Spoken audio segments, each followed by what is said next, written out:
Good afternoon out there. My name is Scott Schertzen alongside Mr. Braddon Kaye, and this is Spanglish Sports World Network, the Sports Den on Zingo TV, channel 250 and 249. Please remember to download the Zingo TV app on the app stores of iOS and Android. When you download, kindly make sure to rate and leave a comment. Both apps are free. Zingo TV, by the way, is also available on Google Chromecast, Amazon Fire, Fire TV sticks, Roku sticks, and all smart TVs 2016 and forward. So I hope you guys are doing rocking out there. A lot in the world of sports today. Some of it good, some of it not so good, and some of it really vanilla, I guess is the best way you can describe this. But before we get into that, sir, how you doing? Doing well, Scott. How are you? Yeah, it's just if it's not good, it's not bad. It's just indifferent. It's just Yeah. there. So But for the purpose there's of a handful of things going on.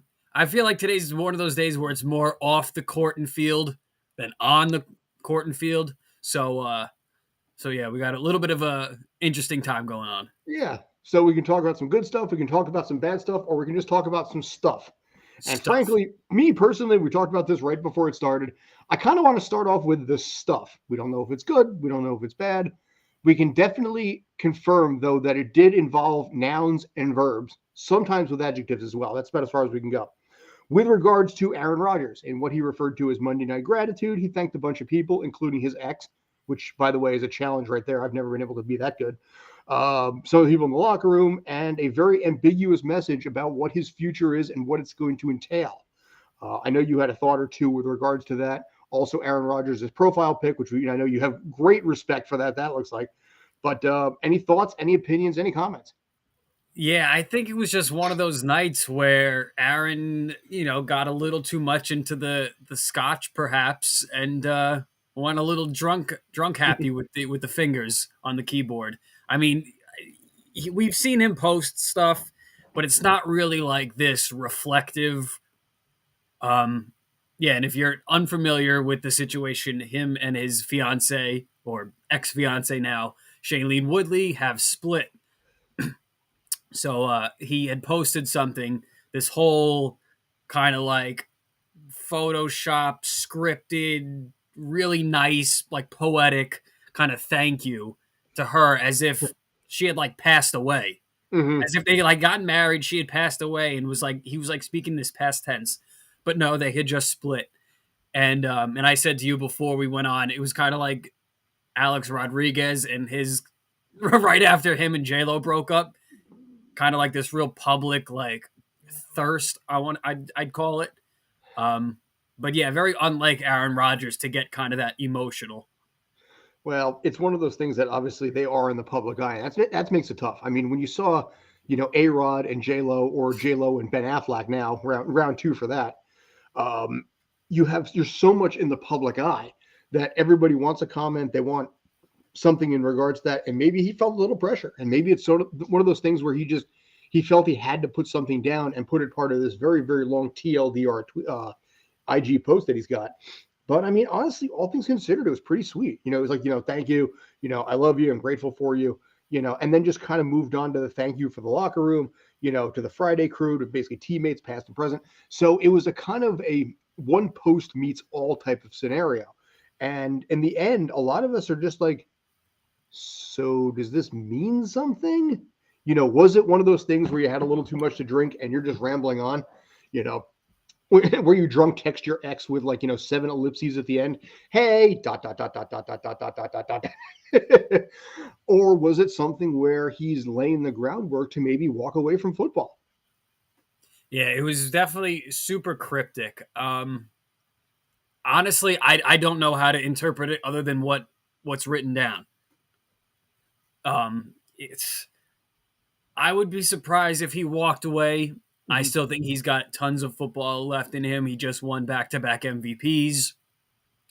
Uh, yeah, you're bound to the playoffs, but you're not in a position where you aren't still capable of carrying a team and Mm-hmm. bringing a team to the Super Bowl and winning the Super Bowl.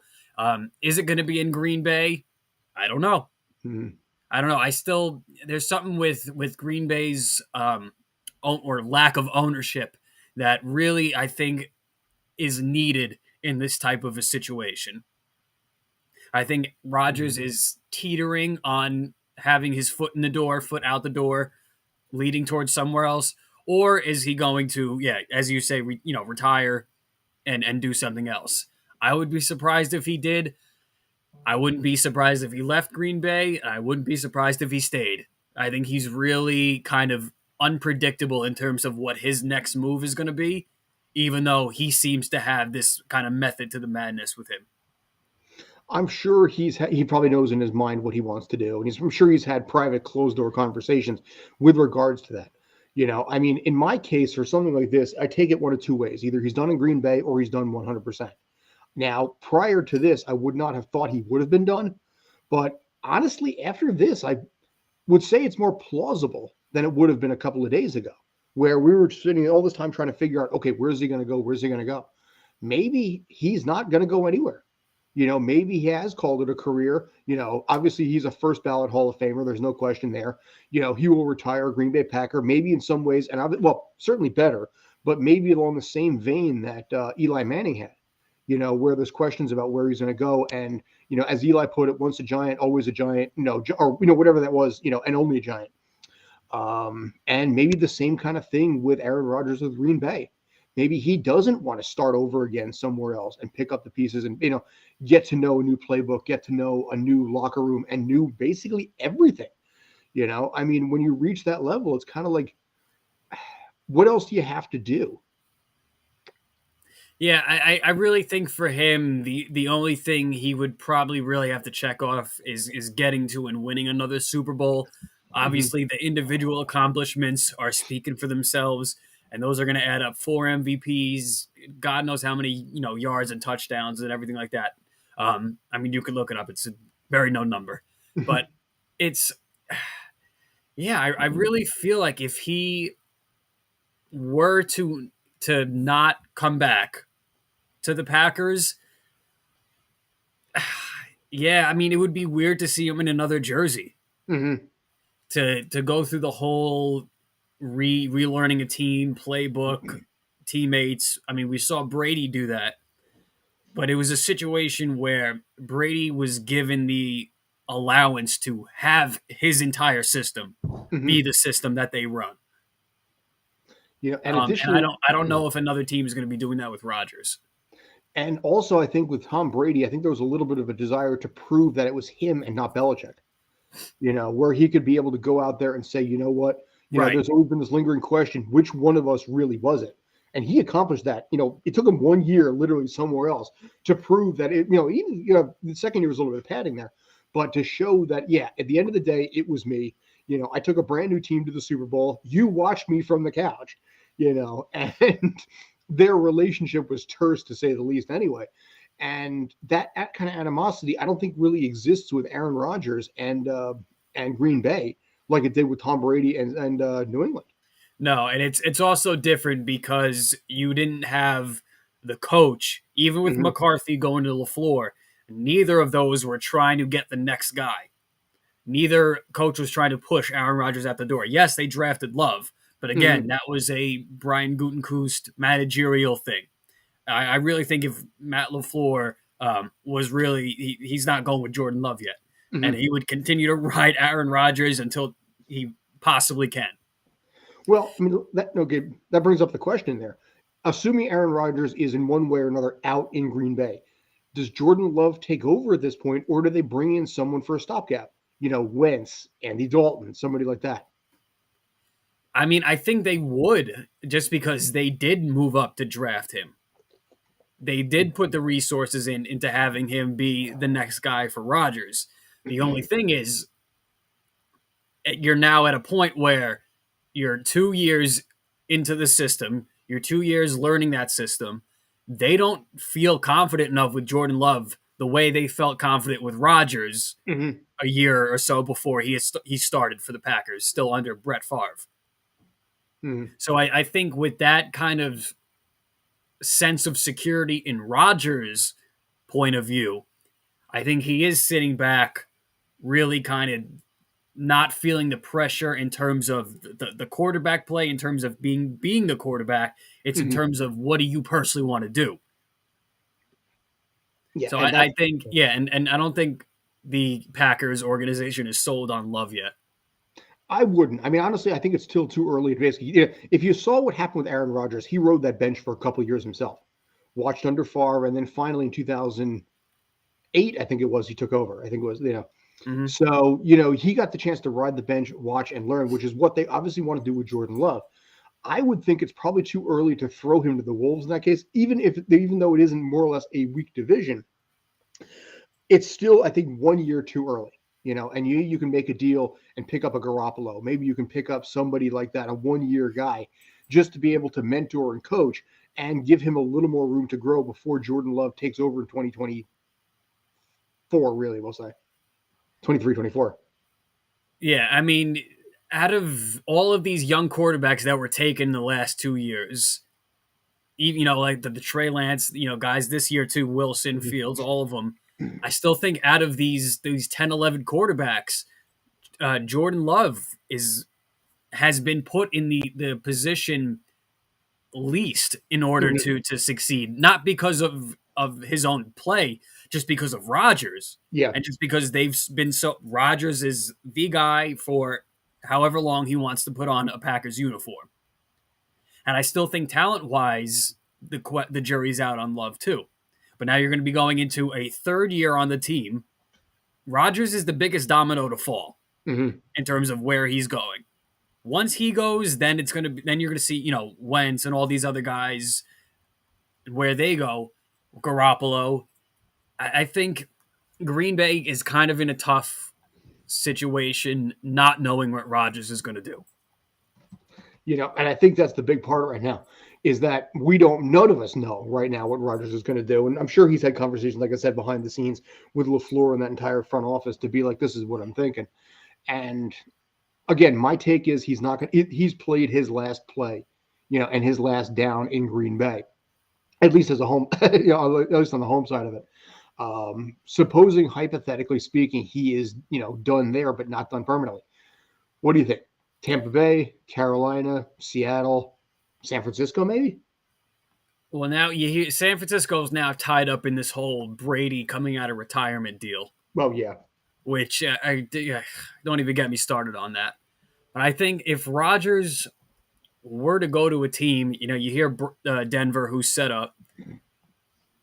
I really don't know. Yeah. Maybe Indy. Maybe go to the Colts. That would be obviously a warmer environment. It would be a dome. You'd be inside. You'd have Would an be, elite running game. You'd have elite receivers, a great defense. what about Tennessee? That's another one too. Well, now there's the story where he had bought property down in Tennessee. I think Franklin, Tennessee, which is a suburb Mm-hmm. of Nashville, where the Tennessee Titans play. Supposedly, he doesn't want to go to the Titans, from what Okay. I've heard and what I've read. Because the Titans would be a small market club, maybe I would say probably a little bit smaller than what they've got up in Green Bay. As a city goes, same size, fan base smaller. But my thinking I in would this go the case, other way around. you I think would go it's, bigger. I would go. I mean, it's not a major city, but compared to Green Bay, that Nashville area, I would say you is think Nashville has a better fan base than Green Bay? no, not a better fan base. I think That's it's what I'm saying. just a Yeah, bigger market. it's a bigger market. Yeah, but I would say they're about the same size city, though. My take. Yeah, there's something with Green Bay that's just so compact and so tight in that one area that I think the Nashville it's spread out a little bit. I don't think the Titans fan base is as rabid and as extreme as Packer fans. But there is, yeah, you're right, because it encompasses an entire state. There's nothing around that. Green Bay obviously has Minnesota and Chicago relatively close, and Detroit as well. It's all a very, very tight community there. So I think in that case, yeah, you do have a point where Green Bay is more a tight knit community, but more impassioned in its area. But with Tennessee, you've got that entire state. You've got some outlying area, maybe Kentucky, possibly, maybe even some parts of Oklahoma. I'm thinking, or Iowa. If you go a little further north. You would get like parts of West Virginia. Yeah, That those maybe in parts. Virginia itself. So Maybe you can steal some Carolina-based fans.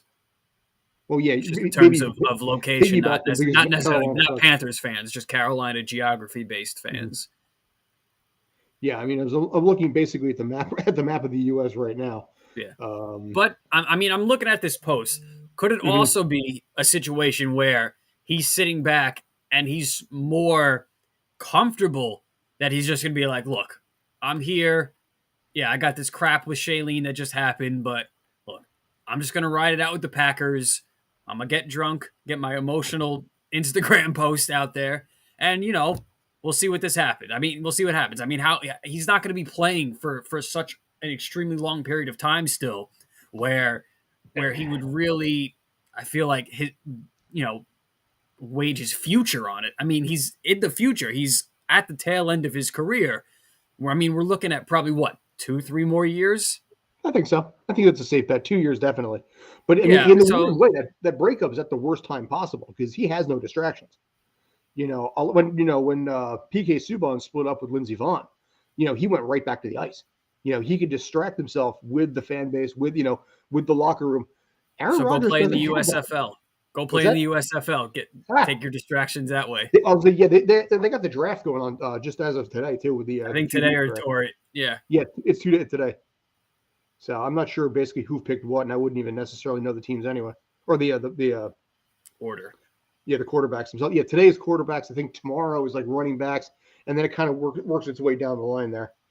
But yeah, okay, 7 o'clock it starts. But I don't know if you look over my corner there, you can see the USFL New Jersey Generals cups that we got at 7-Eleven from back in 1984. The There you original go. cups, by the way. Retro. Look at that. Yeah, 40 years old, 40 years on that side, 40 years on this side too with my Vectrex. But yeah, as far as Aaron Rodgers goes, like I said, this is like the worst time you can have a long-term breakup because you got no friggin' distractions whatsoever. No. No, Yeah, this isn't like you're getting up going to camp. This is you're getting up and figuring out what you're doing that day. yeah. This is one of those basically every time He you turn doesn't on the even have radio, Jeopardy to distract him. true, yeah. I was like, yeah, this is one of those you turn the radio on and every song you can relate to. Oh God. That's like the worst friggin' thing ever, man, when it comes to that shit.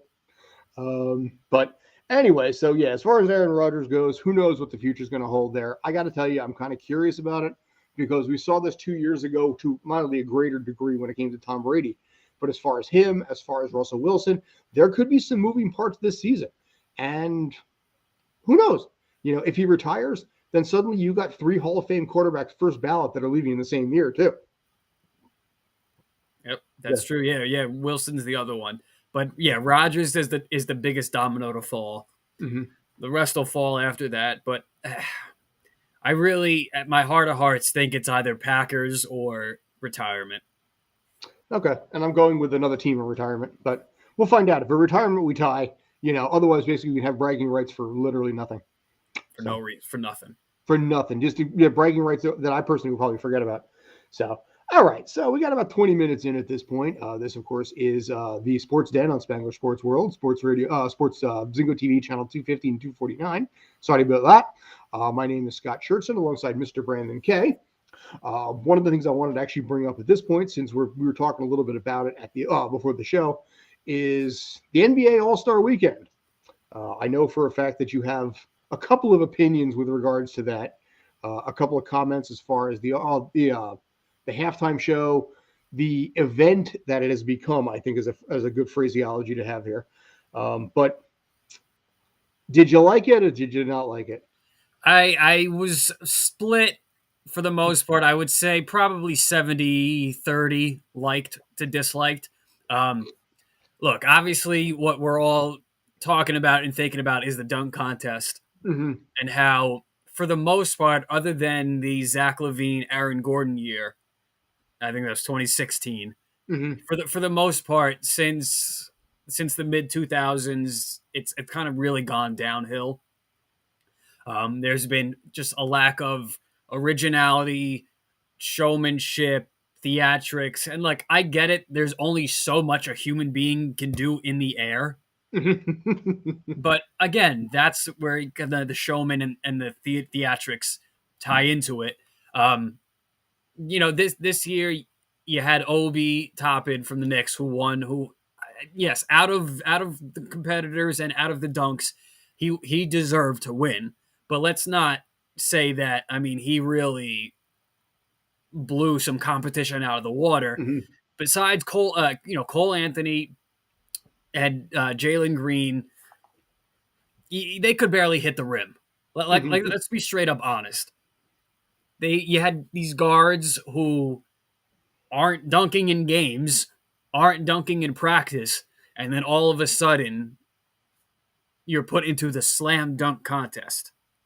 I just think it's got to be revamped. I don't know if it's an incentive based thing that they need to revamp or what, but you got to have a better dunk contest out there. I mean, it really was the worst. The 3-point contest, that I think is always going to be a good competition in terms of how it's set up. I mean, how can you f up a 3-point contest? You get the good shooters. That's it. The skills challenge I think is good. I don't mind the changing up of the format of that every year, but the dunk contest being that they save it for the end, something's got to be done. It is not a Mhm. good product anymore. One of the questions that I have, and I wanted to actually get your thoughts on this, is by halftime, the score was 94-93, and that very easily could be a final score in a regular NBA game. With a game like this, where 226 points were scored between Team LeBron and Team Durant, isn't that something you like? Do you feel it's too high? Do you feel it's maybe not high enough? The game itself, I have no problem with because I'm not expecting anything different. Mm-hmm. I mean, I'm expecting lackadaisical defense, and now they've done it the last 2 years where they have it kind of you play each quarter as its own individual quarter for I think for money for charity. Mm-hmm. So I like that aspect of it. It brings more intensity through all 48 minutes of the game. Um, but the scoring. I mean, that's what it is. How we're not going to get games where you're going to have these stars throwing these crazy alley oops and they're doing shooting 58 feet away, half court shots. It's Mm-hmm. fun. It's one game. It's not.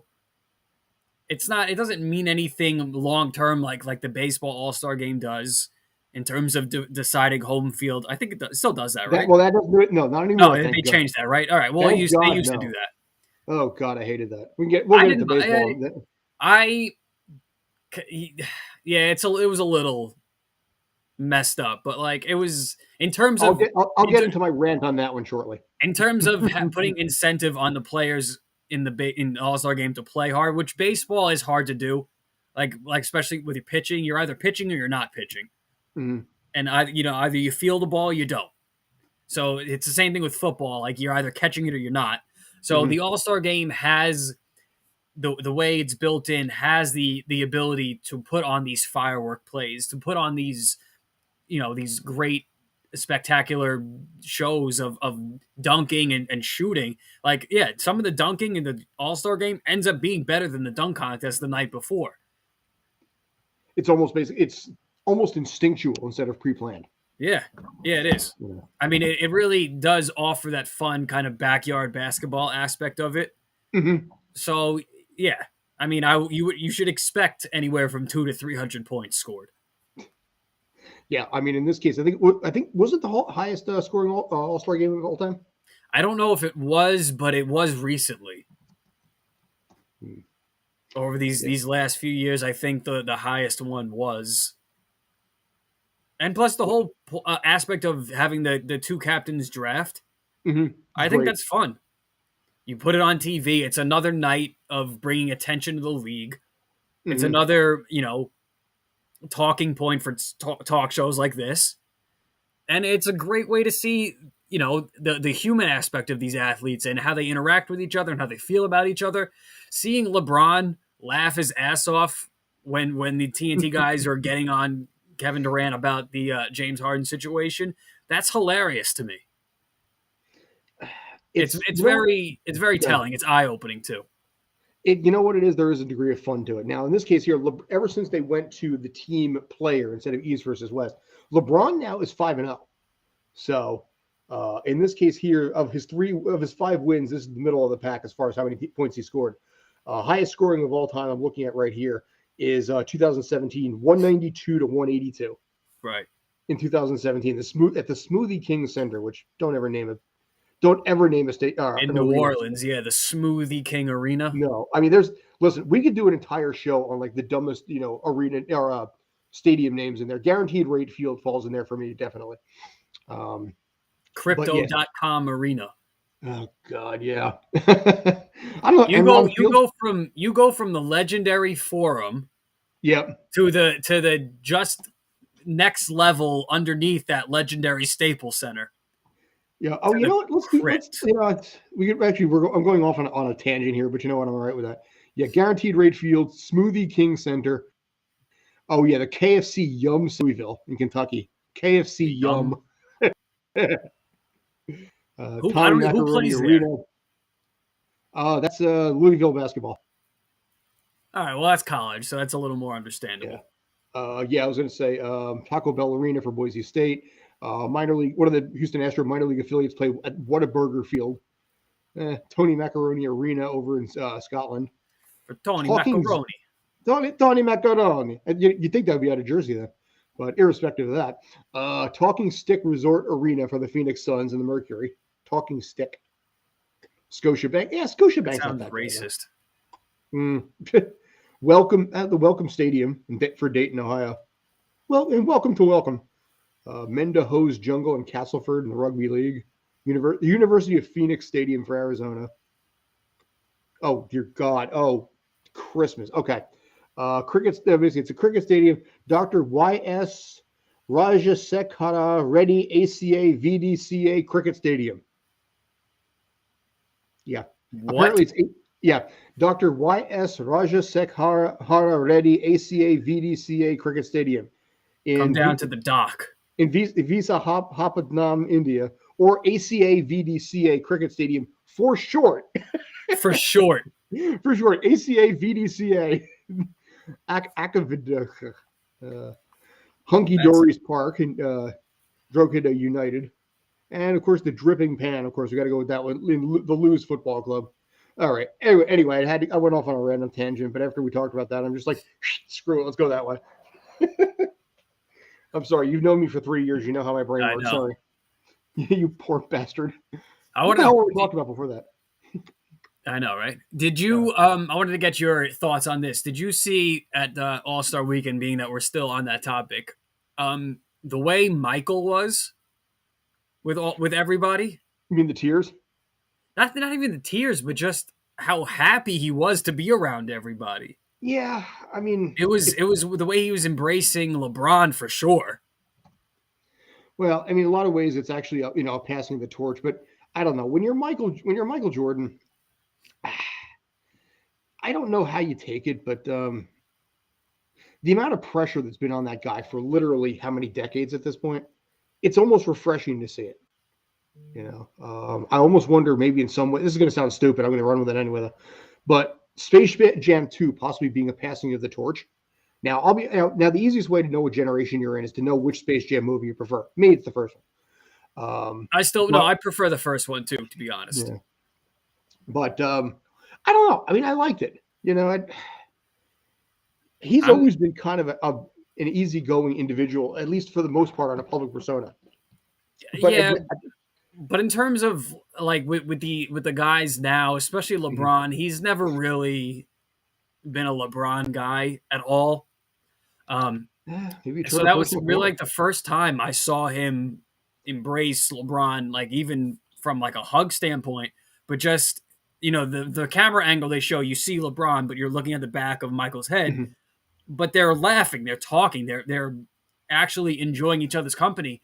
And this is just my opinion. I think the passing of Kobe has really put things into perspective for Michael in terms of the players now and the next generation of legends that came after him, Kobe, Michael, Tim Duncan, all these guys. I really think he's just been more embracing of everybody. Sometimes you need, and I really think it's kind of that taking, lack of taking for granted kind of thing where he's just been, like, oh, LeBron, like, it's great to see you, in Hmm. the hallway with Magic, and they're laughing. He says, get your shoes on. We'll play right now. Like, yeah, that part has always been Michael, but Hmm. it was just a more, there was a bigger smile on his face. Approachable, Yeah, maybe. yeah, there was a more positive sparkle in his eye than previous times, and I just think the passing of Kobe has really kind of broken down his shell a little bit. It easily could have. And I think it's, sometimes, like I said, with people like that, sometimes they turn a little bit of an emotional corner. You never know what happened in the personal life that may have caused that. It could have been one of those things where maybe he's accepted LeBron.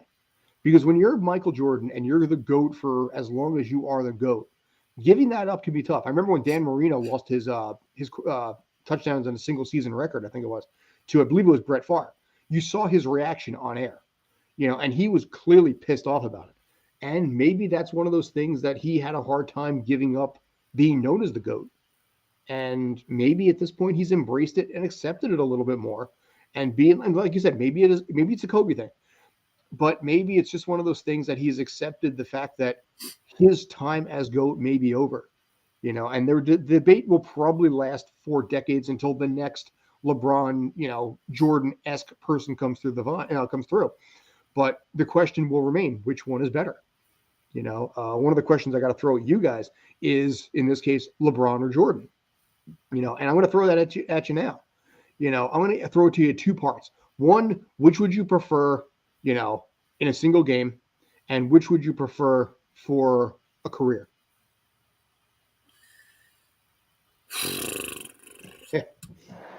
So,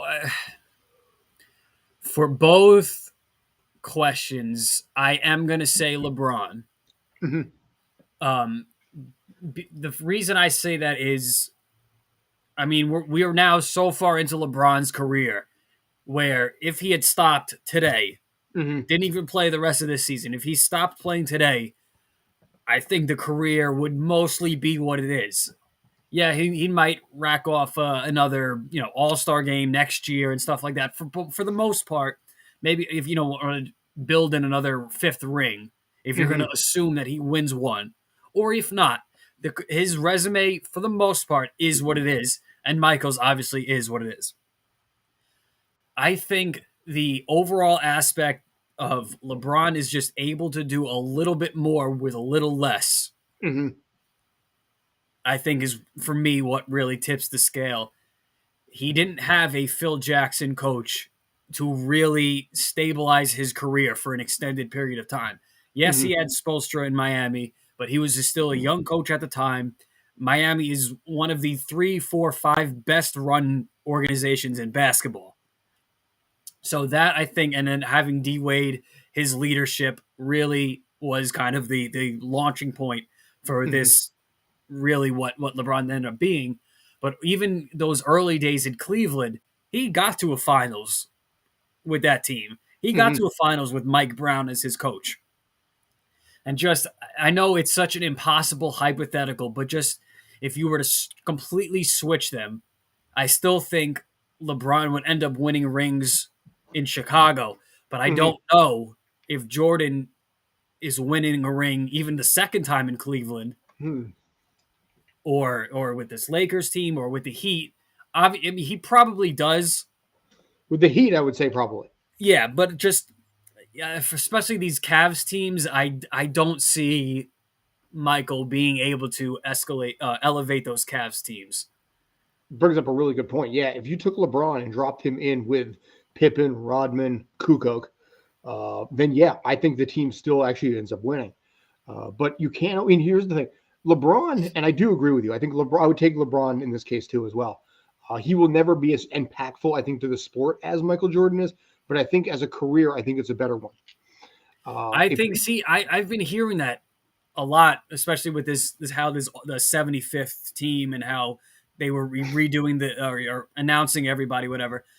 I still think yes, as a punch you in the face kind of impact, Michael has the bigger one.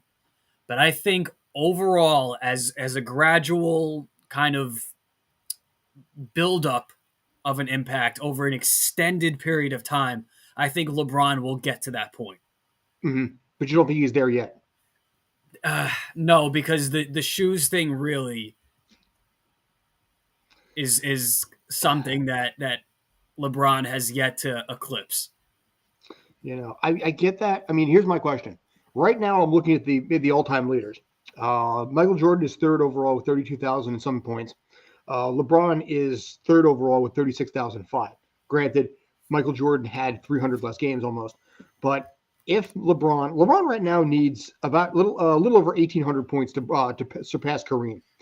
If basically he surpasses Kareem, is he the GOAT, or would basically breaking 40,000 points as a player, would that make him GOAT? I just think having the points overall would still do it. Maybe if you want to throw in a fifth title just to kind of get it to 5 to 6. And I really don't want to hear squat about lost 4 times. Mm-hmm. Like really, You really, could say in the your same thing heart of about hearts, Tom Brady though too. So yeah, in your heart of hearts, if you were to just drop, you could put any prime year Michael on that 2007 Cavs team. mm-hmm. Are they beating that Spurs team? No, No, they're not. They're really not. Maybe they knock off a game. You know, you give Jordan the whole AI can get you one game kind of deal. Mm-hmm. But I really, and I get it that I'm younger folk, so I grew up with LeBron and kind of not with MJ. But I really, I don't think it's. I think it's close, but not really like close. Mm. Being LeBron as the GOAT. I mean, like I said, to me, I think LeBron does qualify as the GOAT, but he will never ever be as impactful to the sport as Jordan was. And the first Space Jam was a better movie because it had never been done before that way to merge an athlete. I mean, we had Who Framed Roger Rabbit 8 years prior, granted, but it wasn't about sports. And that's what made Space Jam unique for its time. And also, you had Bill Murray and shots at Disney in that movie also about the stupidity of naming a sports team the Ducks. I mean, I don't know. I mean, that's like I said, my take on that as far as that goes.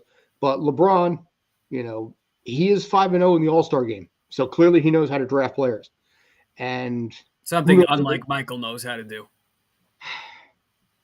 But I think I said, as far as impactful goes, Michael Jordan suddenly started selling out Washington Wizards games by his very presence.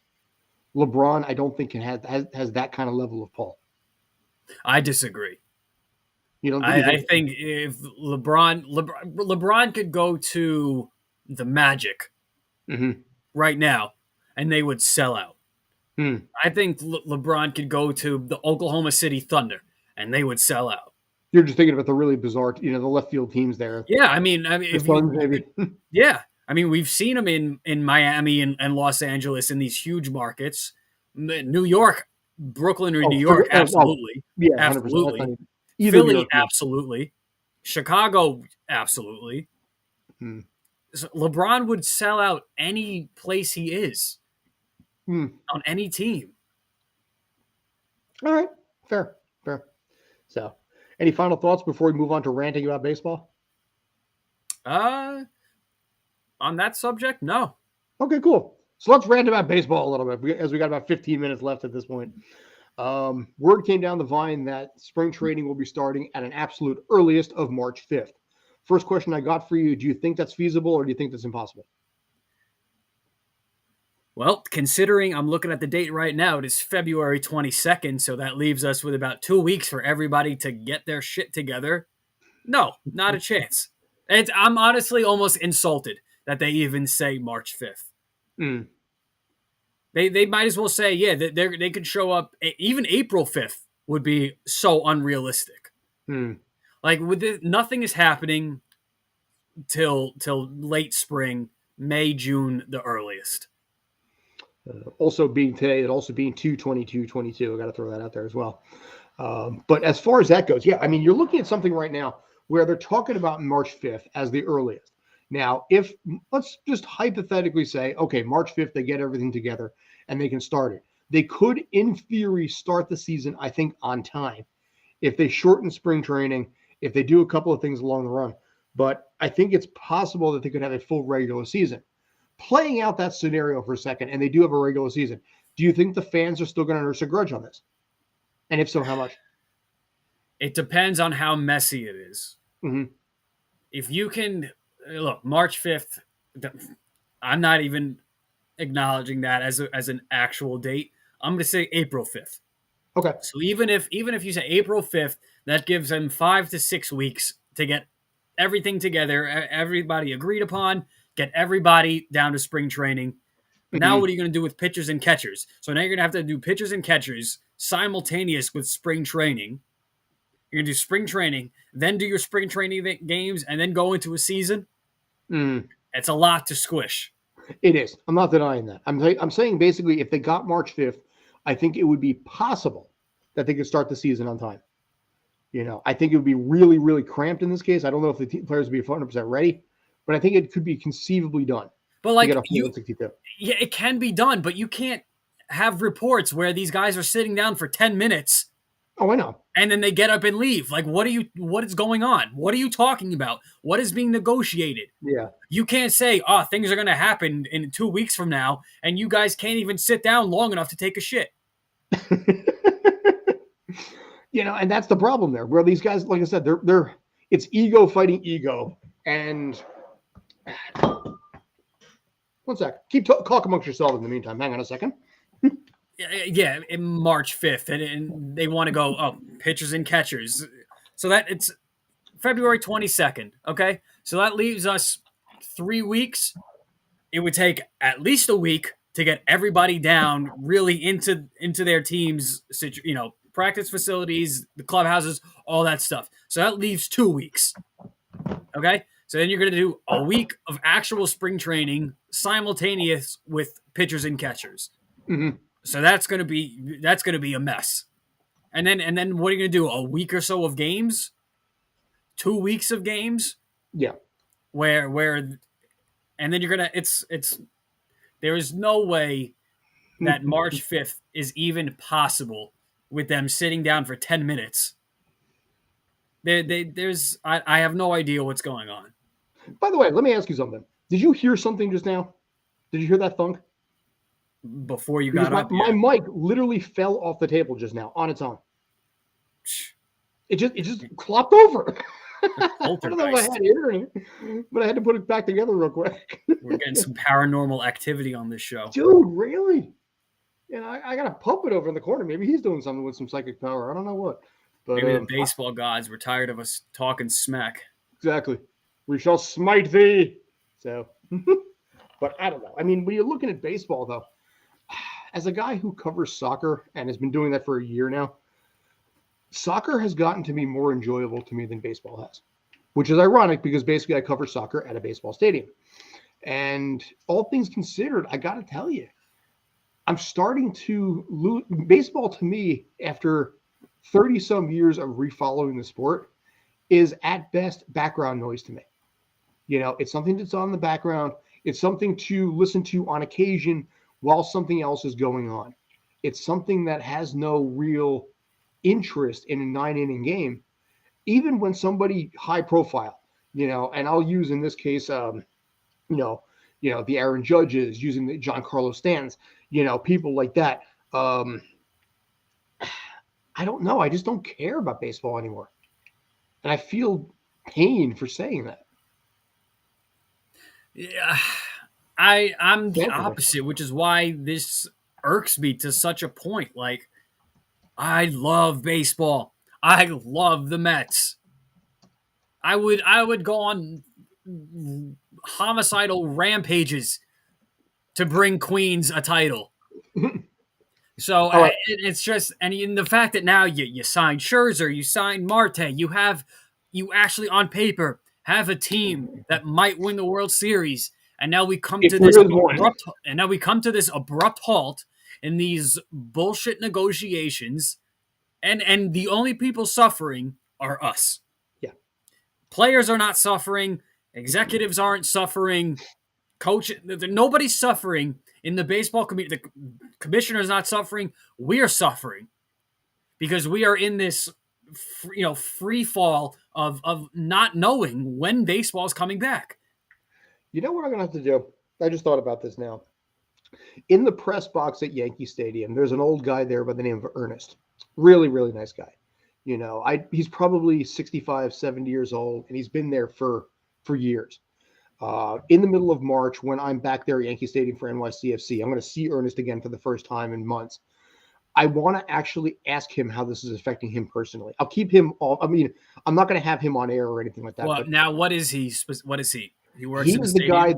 He's the guy that lets people into the press box with credentials and everything like that. He's kind of, if you want to call it press box security, if there is such a thing that way. So he's Yankee Stadium staff, not Yankee staff. Mm-hmm. Yeah. So, okay. And yeah, I got to know him pretty well because where he's camped out is usually where I would end up camping out for games. And really kind of a nice old dude. And I got to wonder in this case here how this is affecting him. And I have no way to contact him until I see him next month. But yeah, you look at people like that, the people that work the concession stands, the people that work, the office, the average, run-of-the-mill white-collar, blue-collar people that are making 5 figures and not 6, 7, 8, or even hell 9. And you wonder a little bit how this is affecting people like that. And that's where I think in this case I'm going to ask them. Because I've gotten to know a few of them. Ernest is the one I like the most and the one I'm closest to. But I think in this case, I got to ask them what they're up to these days or how this is affecting them. If it ends up, these security people, that could still be business as usual to a degree. Concession guys, obviously different ballgame entirely. People like him, different ballgame entirely, very possibly. But that's the people that we don't think about when it comes to things like this. Talking about protecting the integrity of the game, you're protecting what your corner, essentially. But in the process, and this is what I've said before, when a war breaks out, nobody thinks about the terrain until afterwards. People like that are the terrain. Yeah, there is a huge trickle down of impact that I think is not being addressed. Mm-hmm. And look, again, it's not ESPN's job to talk about the Diamondbacks, Chase Field's concession stand. The hot dog guy. I understand that, but in terms of baseball being played, the physical execution of Major League Baseball, it all matters, mm-hmm. and it is impacting people because we are now, we are February 22nd. We're gonna go. Okay, what's gonna happen March 5th when we get up to March 5th? And they're like, maybe June 10th, April 1st. Yeah, they'll give us another March 22nd monotonous bullshit date that doesn't mean anything to us because you're not doing anything. You're not showing us that you want to put the players back on the field. You're not showing that you want fans back in the stands, sitting down for 10 minutes. What the hell could you sit down for 10 minutes and negotiate about a major league sport about? I have a theory. In our society in the last 10 years, we've gotten a lot more divisive as a whole. Their side versus our side. Yeah, sure, 100%. Not just I'm not talking politics, but just life in general. Whether you like this shirt or hate this shirt, whether you like your team, hate this team.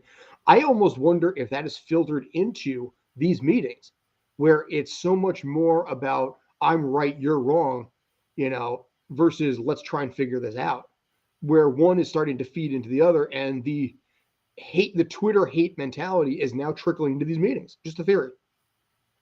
If that were the case, even if that were to be true, I don't think it would be the driving force. But even for that to play an impact, that would be so immature and juvenile. Would it surprise you though?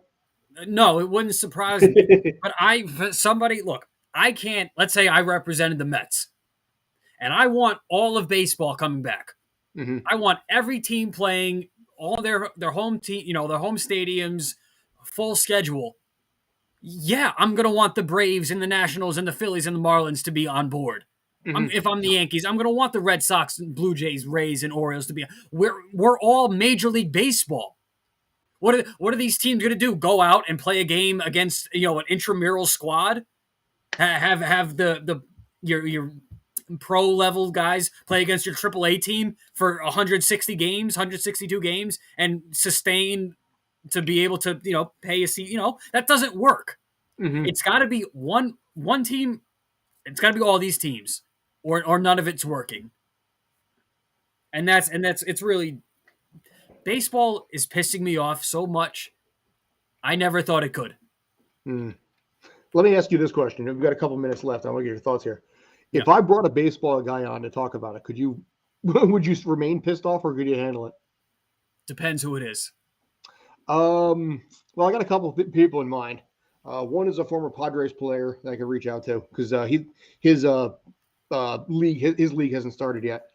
And another one, actually, the real easy one would be the Philadelphia Phillies AAA guy.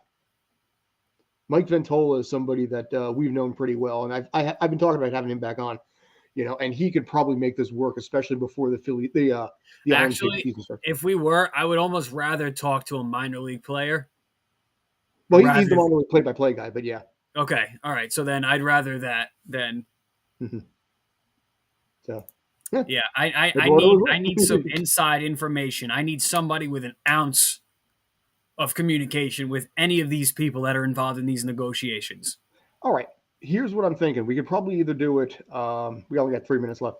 Try and aim for it for Sports Den. We could always do it outside as well. But I'd like to definitely have you on specifically for something like that, just because of the fact that you're the closest, I think, tied to baseball. Maybe J.D. Walker, but closest tied to baseball overall. And now, in this case here, Phillies, Mets, obviously there's a little bit there, but I'm sure you guys can keep it professional. Hey, like I said before, I can work. I would just to have some idea, to have some insight from another point of view, from a AAA play-by-play, and how this is affecting that side of it. Let's do it. All right. Yeah, so I'll reach out to him after the show, see if I can do next week. He's been on the Sports Den before. So, Mike Ventola has been on this, I don't know how many times at this point, but just nothing this season.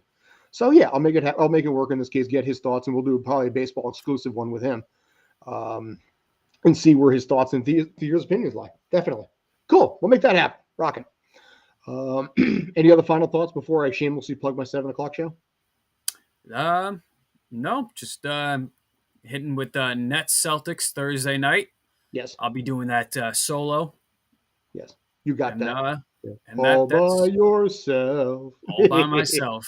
Other than that, I've got everything off my chest. Cool. So what we got coming up, like I said, shamelessly plugging myself here.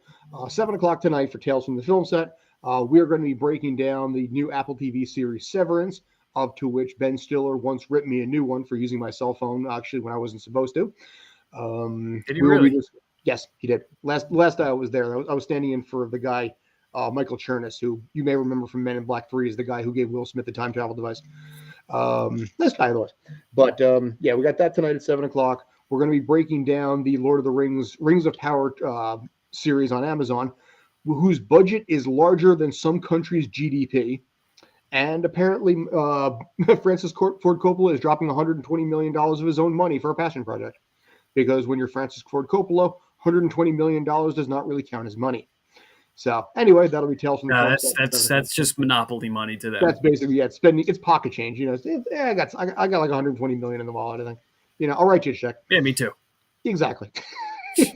120 million Zimbabwe dollars. That'll work. That would probably. I got that stuffed in my couch.